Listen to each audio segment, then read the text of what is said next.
ഞാൻ പാകിസ്ഥാനിൽ നിന്നുള്ള ഒരു മുസ്ലിമാണ്, അതിൽ അഭിമാനിക്കുന്നു. ഞാൻ ഒരിക്കലും ഓസ്ട്രേലിയൻ ക്രിക്കറ്റിന്റെ ഭാഗമാകില്ലെന്ന് പലരും പറഞ്ഞു.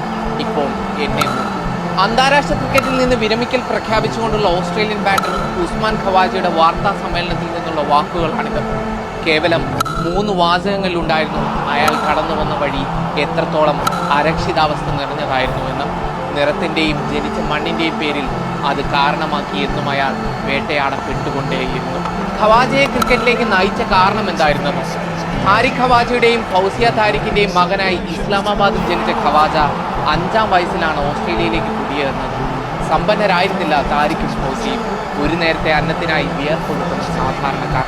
കുട്ടിയായിരുന്നപ്പോൾ ഖവാജയ്ക്ക് മുന്നിലൂടെ ഒരു ചുവന്ന ഫെരാരി കാർ കടന്നുപോയി. ആ വാഹനത്തിൽ ഓസ്ട്രേലിയയുടെ മുൻ ക്രിക്കറ്റ് താരം മൈക്കിൾ സ്ലേറ്റർ ആയിരുന്നു. അന്നായിരുന്നു ആദ്യമായൊരു ടെസ്റ്റ് ക്രിക്കറ്ററെ ഖവാജ കാണുന്നത്. ആ നിമിഷം ഖവാജ ചിന്തിച്ചത് മറ്റൊന്നുമായിരുന്നില്ല. ഒരു നാൾ ഞാനും ഒരു ടെസ്റ്റ് ക്രിക്കറ്ററാകും, അപ്പോൾ എനിക്കും ഇഷ്ടമുള്ള വാഹനത്തിൽ സഞ്ചരിക്കാമല്ലോ എന്നായിരുന്നു. ആ ചിന്ത ഖവാജയെ കൊണ്ട് ഓസ്ട്രേലിയൻ ക്രിക്കറ്റിൽ പുതുചരിത്രം എഴുതിപ്പിച്ചു.